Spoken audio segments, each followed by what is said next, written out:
Hi, my name is Terry and I'm with the Santa Clara Valley Open Space Authority. And I'm here today to talk to you about cats. I love cats. Cats are awesome. Cats have amazing things. Cats have been around for a long time. Can you see my picture? Ooh. Awesome. So cats are amazing creatures. And so, I was thinking about all of the things that they have in common, right? And there's all kinds of things that they do that drive me crazy at times, but are also very interesting and fun. And one thing I was thinking about is how, hello?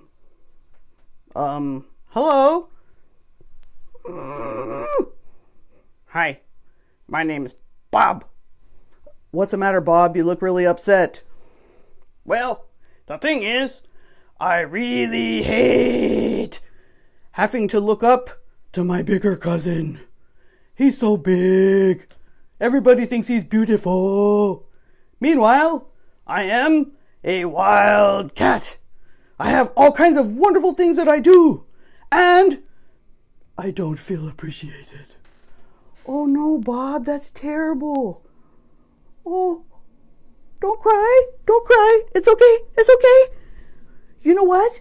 You have a lot in common with mountain lions. Is that what you're talking about? Yes. Oh, okay. Well, you sit right here and I'm going to show you the differences and the things you have in common with mountain lions and the things that all cats have in common, okay? Okay. So you just rest right there, Mr. Bob. So, Bob has an issue. Bob is tired of looking up to his older cousin, the mountain... Oh, sorry, he's over here. The mountain lion. Most of the time when you see cats in the news, it's mountain lions. Can you see that all right? So, the thing is that mountain lions and bobcats and house cats all have these things in common. And so Bob shouldn't feel bad. So, for example, mountain lions are called ghost cats. Did you know that? Do you know why they're called ghost cats?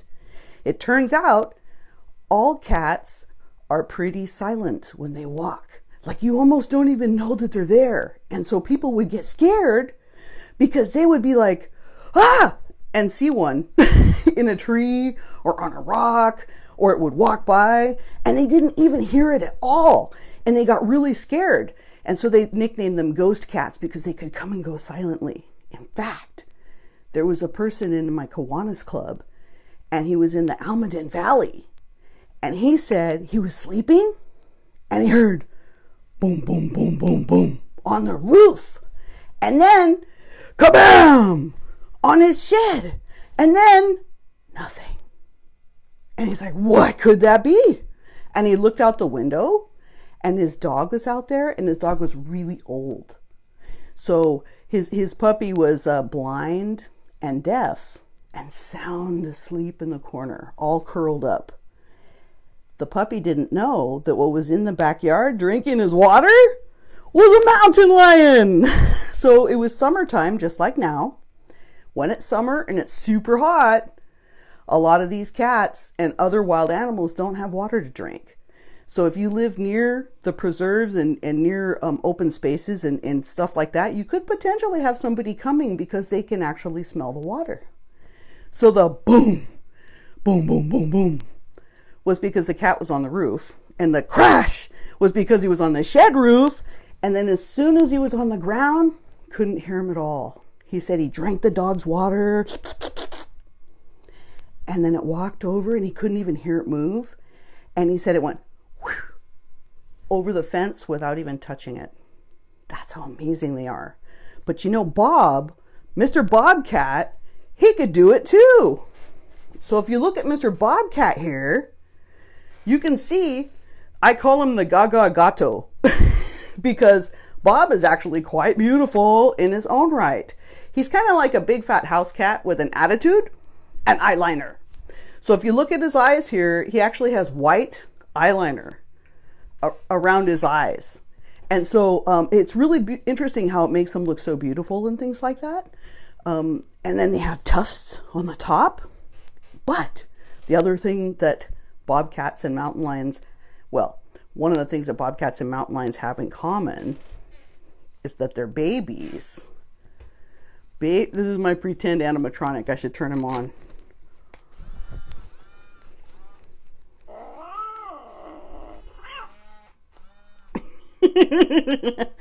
So this is my pretend mountain lion cub. If you look at Bob, he's kind of a similar size. This would be almost a newborn though, so a little bit bigger, maybe a toddler size. They're almost the same size, and they both have spots. So sometimes people see mountain lions that are young, up to 1 year old, and they have spots on their coat. Sometimes people see Bob, and they think that it's the mountain lion. Oh, here, baby mountain lion, go back to sleep, okay? Take a rest. Okay. So one time, Bob was on the trail at Alum Rock Park. This is the proudest moment of his life. He was sitting right next to the trail. And what happened was... There's a question. Oh, sure. Lena wants to know, is that cub real sized? This is maybe... So this would be a baby. It's about... Maybe if a baby was 12 weeks old. A baby mountain lion was 12 weeks old. So this is an animatronic that came from... Wowee is the name of the company that made this.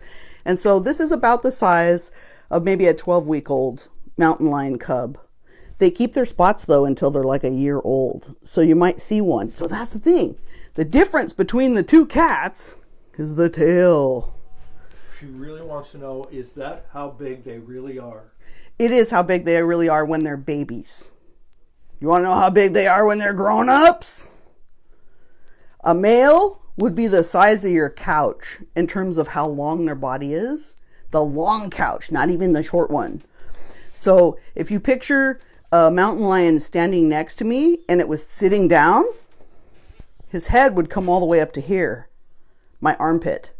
That's how tall they are. They're very tall and they're very muscular, and they're really interesting because we'll cheat and use my puppet, my toy here. So with mountain lions, when you see them, their body looks kind of like this because their back legs are a lot stronger than their front legs, and they have a lot more muscle here so that they can jump. But the other thing that you see is that their head looks kind of too small for their body. You're like, that's almost kind of funny looking, a little bit too small. And then their tail is really long, like could be almost 4 feet long almost. So when you see Bob, his tail's little. And when you see babies that look like Bob, right? Their tail's long. So it would be this size, but the tail would still be long. Did that help? I hope that helped. Okay. So Bob had a moment at Alum Rock Park. And, I worked in different parks and things like that. And I was there, and this woman came running up to me, and she was really scared. And she was like, oh! And I was worried because she had really big high heels on. And I thought, oh my goodness, she's going to fall down. So I pulled up, and I'm like, can I help you? And she said, a lion! Because people think that bobcats are mountain lions all the time. I got kind of excited and kind of scared. And I said, don't you worry. I will go take a look at it. Don't run. And she goes, okay. So she's walking. Paul wants to know, what was your story about the cub sitting next to the trail? Ah, that's this one. So what happened was Bob was there, and I come around the corner, and here's Bob sitting there on the side of the road, staring at people. Because he's kind of a weirdo, and that's what he does at Alum Rock Park. He just stares at people. And I was like, oh, it's a bobcat. Oh, it's just a bobcat. Don't be scared. So, no, it was very frightening, Bob. You were so fierce, and you made this lady run. Oh, the proudest moment of my life. So Bob has a lot to deal with in terms of trying to be tough. But cats are also really amazing hunters. Really amazing hunters. And I've actually seen Bob at other parks eating snakes. Ooh. So I've actually seen cats going after these snakes. And it's really interesting because, we have rattlesnakes in California. And usually everybody's afraid of rattlesnakes. Well, it turns out that this cat was so hungry and he really wanted to eat this snake. So I look out in the field and I see this bobcat going spoing straight back down. Spoing straight back down. And I'm like, what is he doing? Because I couldn't see the snake because it was in the grass. So it turns out that what it was this bobcat was trying to eat a rattlesnake, and the snake was coiling up and striking at him, trying to bite him. And every time it would strike, he would go, and jump up really tall and then come back down like this. And he managed not to get bit. And then he actually grabbed the snake and crunched it and was able to get it. And I see him carrying it away. And it was so long that it was between his legs like this, being dragged like a sock. And I'm like, wow, that was quite impressive. So if you see a cat and it's really big and it has a really long tail, even if it has spots, it's probably a mountain lion. So what do you do if you see a mountain lion in the park? First off, I don't want you to be scared. Mountain lions and all cats have very sensitive ears. Okay? So they have very sensitive ears. It's okay. And so if you carry a whistle with you, like the yard duty kind, that you can actually upset a cat because it hurts their ears when you blow it really hard. So if you're going to go for a hike, put the whistle on and keep that around your neck. Also, the mountain lions hunt during dawn or dusk. So if you're worried about them, then avoid those times of day of going hiking, or if you do, go in a group. If you're going to jog, go in a group. But, since the early 1900s, since we started recording mountain lion attacks, there's only been 13 in over 100 years. So you actually have a better chance of getting struck by lightning than being attacked by a mountain lion. And mountain lions have really important jobs because what they do is they eat the smaller predators, not just deer, which are not predators, but they eat the deer and they eat other animals, but they also control the population of smaller predators. So if you don't have them, then you could have too many Bobs.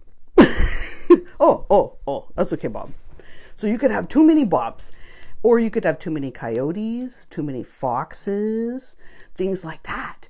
So we actually need mountain lions in that case. But, in all the time that I've been at open space, there's only been about 4 times that I've heard of people that work there actually seeing mountain lions. And so when we do, we post it on our signboard. So when you get to the park, you can actually see when the last mountain lion sighting was. And if you want more information about it, you can always call us or you can email us at info@openspaceauthority.org. And we will, get back to you with the latest information. Lena wants to know, what should I do if I see a mountain lion on the trail? Thank you. I get excited and I lose my train of thought. So if you see one and you don't have a whistle, the important thing is don't act like a chicken.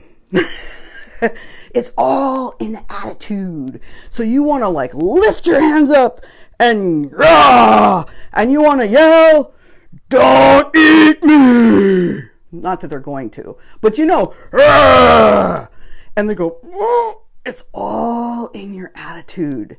Now here's the thing though, be observant. if you see babies, then you need to back away. Don't turn your back. Just back away gently and get away from the mama with her babies because they're fiercely protective of those. And if you do have a whistle, blow your whistle. Sudden, shrill, loud noises. Now, I don't mean going, ah! Don't do that, okay? That kind of shrill noise is like, ooh, what's that tasty morsel? And cats have certain things that they do where they will actually, cats have certain things that they do where they'll actually like be attracted to something. So like, that's what I was going to tell you. Even Bob, all cats, including your house cat, have amazing hearing. Oh, did you have a question? I have 2 questions. Oh! Laura asks, how many bobcats have you seen? And Ron says, take a picture of it and post it to Facebook. Yes! Thank you, Ron. So, how many bobcats have you seen? In my lifetime, I've probably seen dozens and dozens. What? He's sending me hand signals. Oh, I want to let you know, side note, that the reason I'm not wearing a mask today is because my husband is helping me broadcast this. And we live in the same house. If I was doing other programs with other interpreters or other docents, I would have a face mask on, just to let you know. We saw one at Ed Levin Park. We did! Ray and I saw one at Ed Levin Park. I grew up calling it Ed Levine. But Ed Levin Park. And so you can see them all over here. And bobcats, they look intimidating. You know, they have this white eyeliner and they look all fierce and everything. But they're actually not interested in harming you at all. But what I wanted to tell you is that about cats' hearing.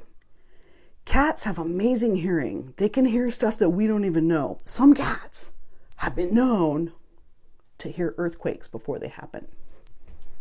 They can actually hear the squeaking of the tectonic plates, if it's close enough to the surface, of the tectonic plates and the fault zones before they slip. So apparently the rocks make a sound and they go, not something that we can hear at all, but cats can. So if your cat starts running all around and acting crazy, not, more than like the 2 a.m. thing, then, just pay attention because it could be them hearing something that could be a potential threat, before you can hear it.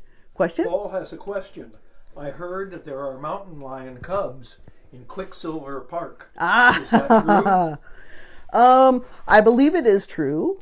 There was a report of somebody seeing those. One of my coworkers actually did when she was out on her she goes for runs and she goes for hikes to keep in shape. And she said she actually did see some.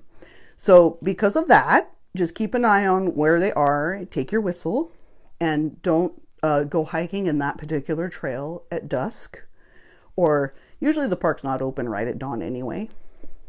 But yes, I had heard, and this is, the time of year. Oh, so most cats, as soon as you get 8 hours of sunlight during the year, that's when a whole bunch of different cats, different types of cats, actually go into heat when they can get pregnant and have babies. So that's why all the kittens suddenly show up. You see everybody has kittens. Please, somebody come get this kitten. That happens usually in July and early August. And that's why, because they actually go into heat, when the weather starts to, the Lena light starts to change. To know, what do bobcats eat? Well, it turns out that one thing they do not eat is a skunk. I've had a lot of these lately in my yard. Because cats actually have a really good sense of smell, they don't eat stinky things. They don't like that. So skunks don't have to be afraid of cats. But bobcats will eat rodents, rabbits, gophers, which is also rodents, rats. I've even had seen a bobcat that actually killed a really young deer once in my lifetime. I saw that. So they usually don't go for, they call them ungulates, like deer and things like that. They usually don't go for those, and they don't hunt in packs like dogs do. So they have to be able to take an animal down by themselves with their own strength. And if it's too hard, they burn too many calories and they have to stop and try to get something easier. Oh, I did find out cats actually like to eat 10 or 12 times a day. What? What diet is that? So they said, watch out for that, because if you have a house cat, they could eat too much and then, like, get really overweight. Laura wants to know how, and I assume she wants to know how bobcats eat. Oh, how they hunt? Well, it just says how. So it turns out that bobcats have an amazing sense of hearing. All cats have an amazing sense of hearing.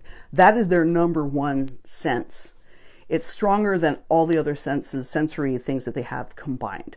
So the first thing they do is they're sitting there resting and they hear something and their ears are like, whoop, and they're like, what's that? And then their head follows. And then this is kind of interesting. They will look at something. If it's moving, their eyes get sharp and can see it very clearly, crystal clear, exactly how far away it is, exactly how big it is, things like that. Then they smell it. So hear, sight, smell, and their whiskers kind of go forward like this, and they go like this. And their eyes get wide like this, and they hold really still, and then they wiggle their butt. And that's because they're getting the blood into their leg muscles so they can bounce. And sometimes they even go. You've seen those videos on YouTube? They do that too. And what they're doing is lubricating their throat to get ready to get something. And then they bounce and they run really fast and they grab things. So their front feet are really sensitive. And they have reflexes that make their claws come out. So if they even touch something that's alive, their claws start to come out when they're hunting. So forward, ears, eyes, nose, wiggle, wiggle, wiggle, wiggle, pounce. And that's what they do. And they catch it, and they usually get things by the throat. So they get them by the throat and they crunch them to kill them right away. And then they eat the soft part first. So if you find stuff in your backyard from your cat, they bring you presents, and it's like, why is there a foot? Or why is there a mouse tail? Or you just left the beak of that bird. Well, the reason they're doing it is because they actually eat all the soft stuff first. Is there a question?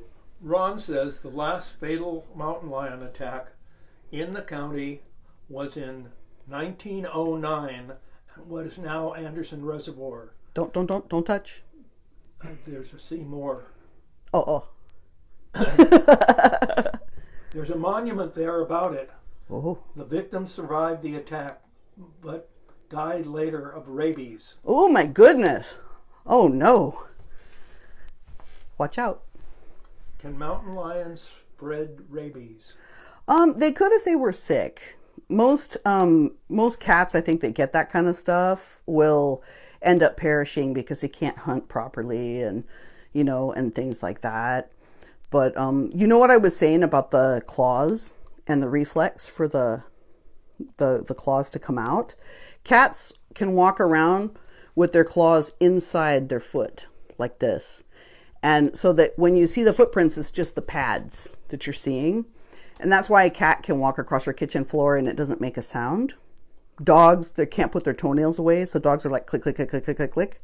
Cats can't. So their claws go up into their foot like this. So there was a woman, and I actually met her while I was working at Open Space here.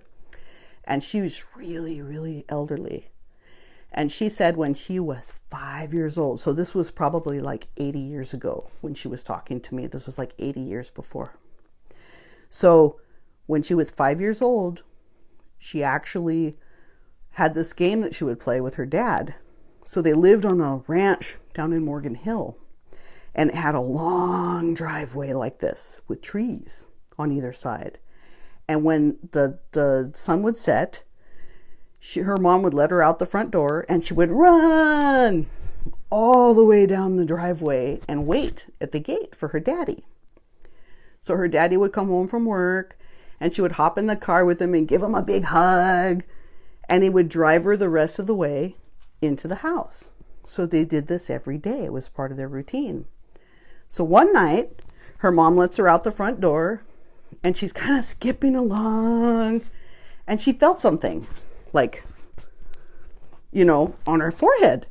And she's like, ugh, spider web. So she kept going. And she waited out at the gate. But her dad didn't come. He was late. So after a while, it kind of got like it was getting dark and she got scared. So she's like, I'm going to go back home. So she came back down the driveway and she went into the house. And she went, Daddy's not here yet. I guess he's late. And Mommy and Auntie looked at her and they went, oh, what happened to you?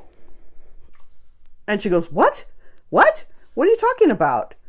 And they said, you have 3 scratches on your forehead like this. And it was bleeding. But they were so fine that it didn't hurt her. So she didn't even know she was cut. I don't know. I don't remember anything, just a spider web.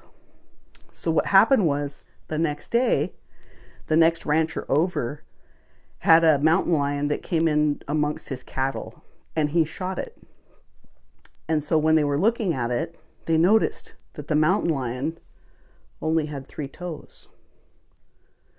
So this cat had that reflex. He was in the tree over the driveway, probably like this, with his 3 toes. And when she walked underneath him, she walked right underneath him. She touched his foot and his claws came out because she touched it. It was a reflex, right? And it scratched her. He didn't kill her. He didn't attack her. He wasn't interested in that. But just touching his foot made his claws come out and accidentally scratched her. Jan wants to know, are bobcats as smart as cats? Yes. I think our house cats, you mean like house cats? Yes. Okay. I think our cats learn more tricks being around people. They learn how to like make us crazy, like knocking stuff off of shelves and figuring out how to open doors and things like that. So they're stimulated more with human interaction. So we tend to think that our cats are smarter, but all cats have to be very smart in how they hunt or they're not successful. So that's the other difference that I've seen between house cats and cats that are outside, including feral cats, is that I've had some really fat house cats. I've also had some really skinny house cats, and they all go boom, boom, boom, boom, boom, boom. I'm sorry, but that is not a ghost cat. That is somebody making a lot of noise. So what happens is cats that are outside and that hunt, they have to stay silent. So they actually learn how to walk carefully so that they won't make noises and stuff. Inside cats, who cares? You're going to give them tuna. Boom, boom, boom, boom. And in fact, jumping on you to wake you up might be a great way to get food. So I think it's easy to think that they're smarter, our house cats are, because they interact with us more, whereas the ones outside don't as much. Ooh, get drink of water. Tammy wants to know, where do bobcats live? Thank you, Tammy. So bobcats like to live in the hills or the grasslands. They need to sleep someplace that is a sheltered spot. So they'll either go into a tree or a down tree and have like a den in there, or they sleep in a crack in a rock. Like they have like a little mini cave. Doesn't have to be really big like a bear, but like a little alcove or something. Sometimes they will burrow into a big thick chunk of grass. Would you like some water? So a big thick chunk of grass, and they'll do that. And but yeah, so they sleep more, not really, they wouldn't be comfortable being in the neighborhoods with us. Mountain lions and bobcats, they're just not comfortable with people, which is good. It's good that they don't, because you don't want somebody thinking that they can take a selfie, click, or thinking they can pet them or tame them. They have something in them that's really wild and stays wild.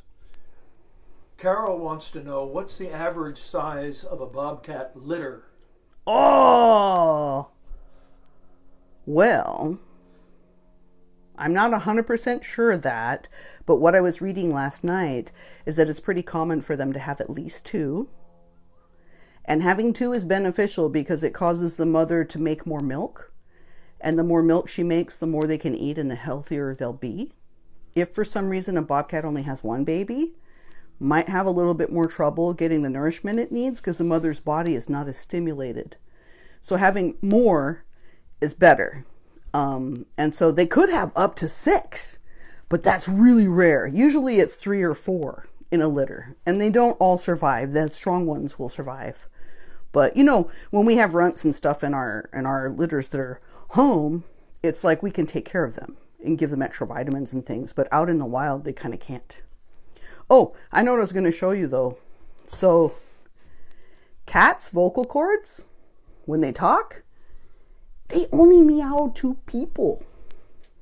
Only babies meow to their mothers and vocalize to their mothers. So out in the wild, you'll have mothers that call their babies. And the craziest thing is, you should look this up on YouTube. Mountain lion mommies make a really high-pitched chirp. So when she's walking along and she's, where'd my kids go? Chirp! It sounds like a bird. It's crazy. And the baby's like, oh. And that's how she gets them to come to her. But babies and mommies are like, and all that kind of stuff back and forth. So if your cat's actually vocalizing to you, it's because they think you're the parent. And that's what they're doing, is appealing. Feed me your tuna sandwich. Things like that. That's what they're doing. Lena wants to know, has anyone ever had a bobcat pet? I had one person who had a bobcat that bred with a house cat. That's really uncommon, but it can happen. Usually they're going to eat house cats because it's considered a lesser predator. The problem with bobcats is that I've spoken to some of these folks that are like rescue, and they do wildlife education. And what they've told me is that when the bobcat becomes mature, like sexually mature, their attitude becomes really wild.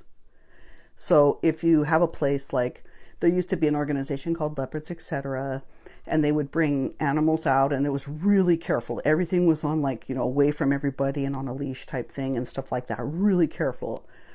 But once those bobcats get to be 2, their attitude changes and they become dangerous in terms of, you can't take that into a crowd of kids.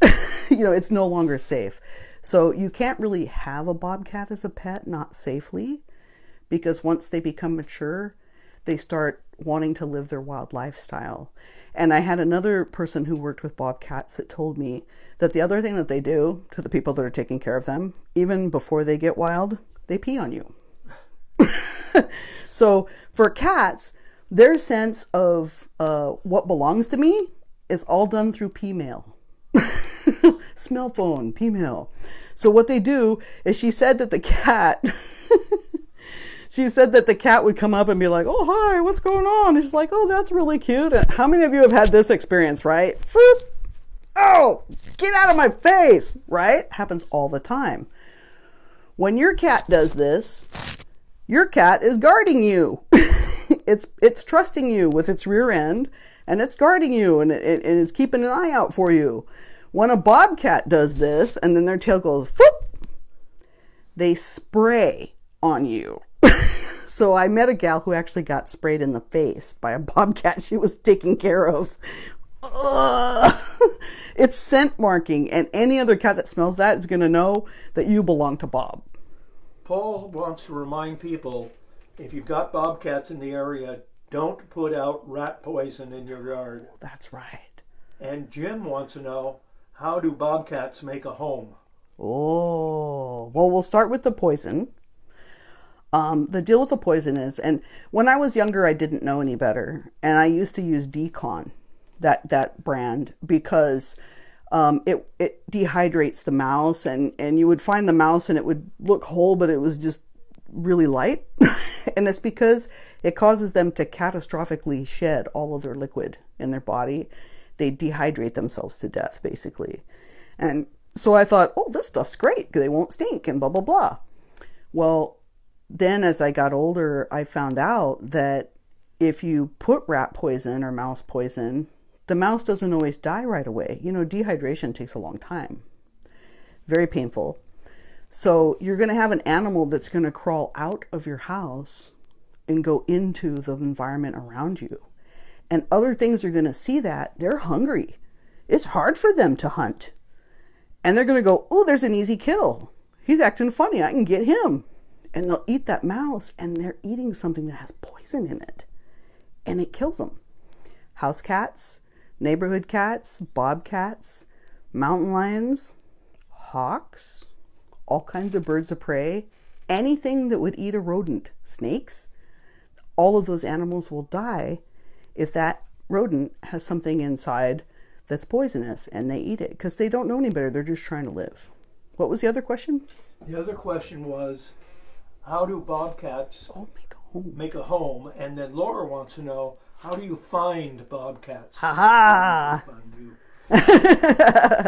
So the deal with how they make a home is they will actually they go looking for stuff. And they can even smell, like their whiskers have special abilities to be able to like sense changes in the environment and stuff and moisture and things like that. So they can actually smell how long it's been since an animal's been there. And they know, okay, nobody's living in this little crack. So I'll go into this crack. So that's what they do, is they go hunting and they go looking for stuff. They climb up trees, they look for holes they can sleep in, they look for things. So they're kind of not so much like digging a den like dogs would. It's more like they are trying to make a nest. So a lot of times they'll do that. You've seen them where they turn around a lot before they sit down. Cats will turn around in a certain direction before they sit down to rest on you. When they do that in the wild, they're pushing the grass down and making like a little bed for themselves. And then they get down into the grass like that. Oh, I was going to show you this though. Vocal cords. Turns out cats can make more than one note at the same time. Only a few humans can do this if they're specially trained or if they are Tuvan throat singers. They can make two musical notes, and when we hear it, we're like, oh, that's weird. Like, I'm not used to hearing that. So you can Google that too, Tuvan throat singers. But what animals do is these cats, they have really complicated vocal cords, and so when they're talking to each other, they're actually making more than one note. So we can try to imitate them, but we don't quite get it right because they're actually hearing like 2 or 3 notes at the same time. So if you want to test this, you can try a harmonica because it's almost impossible to blow one note on a harmonica because you're actually blowing into all these holes right here, right? So, oh, I did this and now my cat's trying to get in the room. Hear more than one note? Little feet under the door. Carol has a question. Sure. She wants to know, can bobcat with only 3 legs survive in the wild? Ooh, they would be hard put. I think they could if they were feisty. But the thing is, it's like, I think they could if they were feisty, but the thing is that they can't get away from stuff as well. And they need to be able to run really fast in order to catch prey, in order to get away from things that want to eat them or hurt them.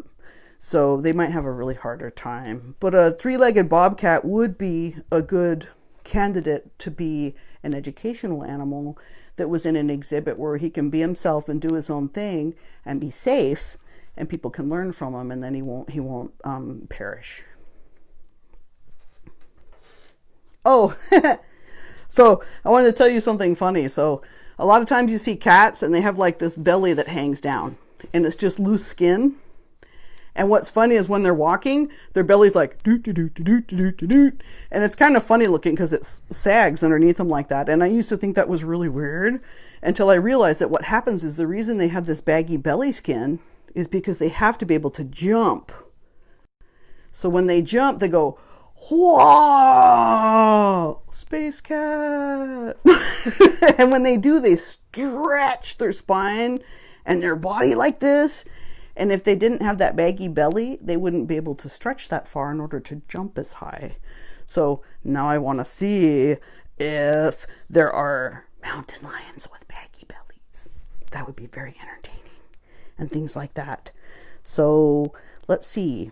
Sensitive front feet, baggy belly. Oh, so it turns out the one sensory thing that all cats have that's not very good is their sense of taste. Cats, oh, sadness. Cats cannot taste sweet things. They actually don't have those taste receptors on their tongue. So we have like 3,000 taste receptors on our tongue. They have 427. And that's it. So they like salty, they like stuff that's got fat in it, but if you gave them like something that was sweet, they can't taste it. They're not eating it for that reason. If they do, they just don't taste it. So they rely very heavily on their smell to be able to tell, if something's good or if they want to eat it and things like that. And then the other thing that happens is, you've probably seen this before. This happens to wild cats too.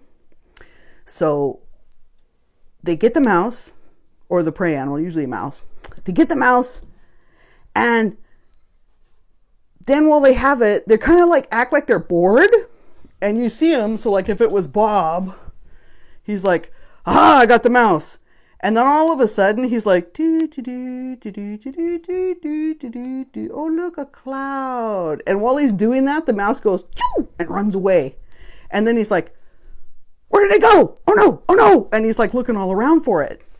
Well, it turns out that when prey is moving, their eyes get sharp. The cat's eyes get really sharp and they can see it. When the prey freezes and holds still, the cat can't smell it anymore, or they can't see it anymore. So their eyes actually lose focus. And when they lose focus like that, they can't see it. And if it's holding still, they can't hear it. They can still smell it, but they can't see it and they can't hear it. And then they get distracted by stuff and they look up. And at that moment, the mouse goes, choo, and runs away. Okay, we have 3 questions. Oh, sure. Jen wants to know, what's the biggest cat? Beach wants to know, my cat used to stick her legs under my door sometimes. Why does she do this? Because they want in. And finally, Carol asks, can cats see colors? So if you remember the first question, Ray, I will jump to the last one. I remember the first question. Okay, good. So the thing with, feet under the door is because they want to come in. Our cats have actually learned how to put their feet under the door like this and jiggle it until it comes loose and it actually opens. So we have to actually lock doors that we don't want them to go out. So then the thing about their eyesight is that they have the ability to see in almost complete blackness, almost. So they have a lot of things inside their eye. There's rods and cones inside your eye, and cones see color and rods see light. Humans don't have that many rods. We have a lot more cones, so we can see a variety of colors, but once it gets dark, not so much. We need some help, right? But cats, because they're usually awake in the nighttime, because they're nocturnal, they actually can see a lot more in almost pitch black, but they don't see color so well.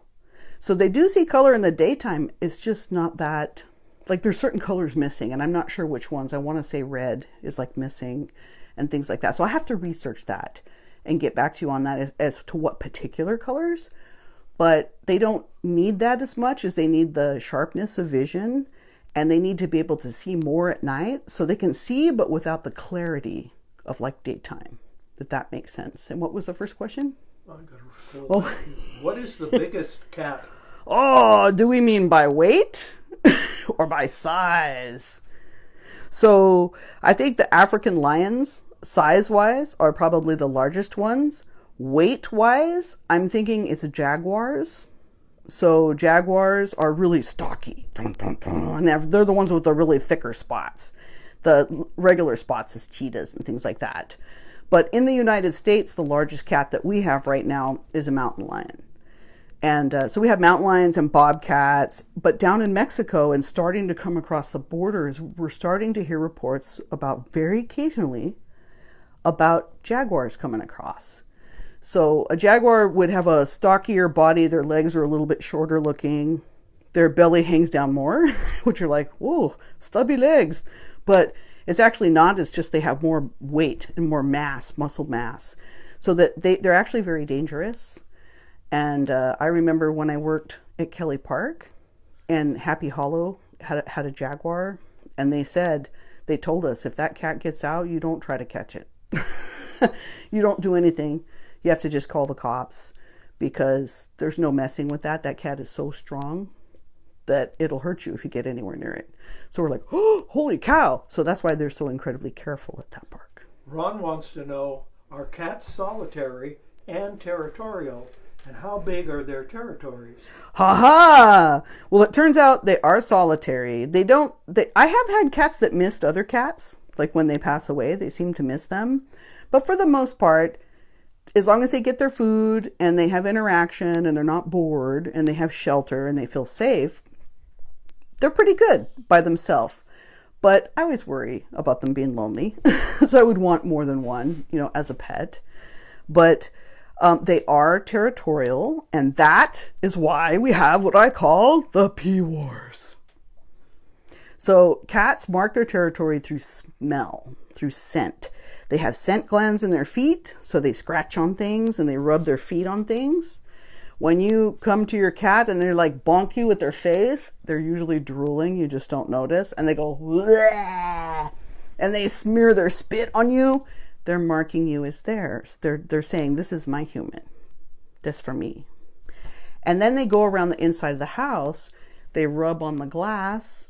They rub on the corners of things. They're putting their smell all around. If another cat came to your house, like around your house, then that would trigger your cat to try to protect its territory.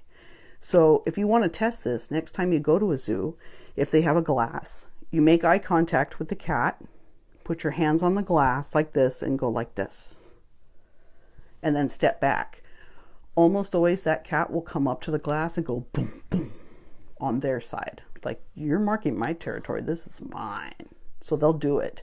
So if your cat is spraying in the house, you want to try to do things to extend their territory into the backyard by shooing away other cats, put curtains up, make sure you wash the outside of the house so that that smell doesn't come in from other cats trying to mark the backyard as theirs, and things like that.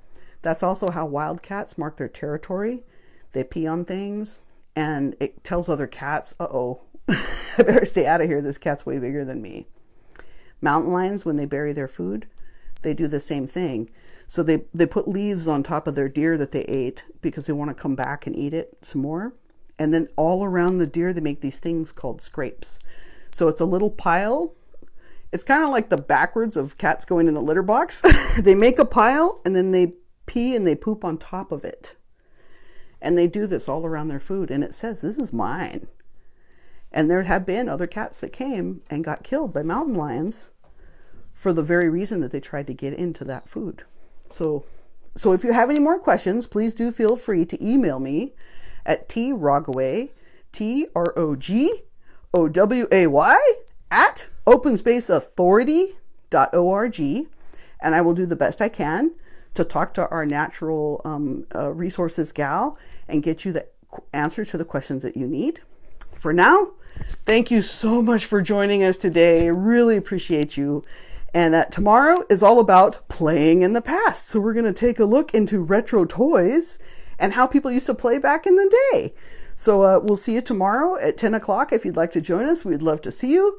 Once again, this is brought to you by the Santa Clara Valley Open Space Authority, and we're always happy to have you here. Thank you so much.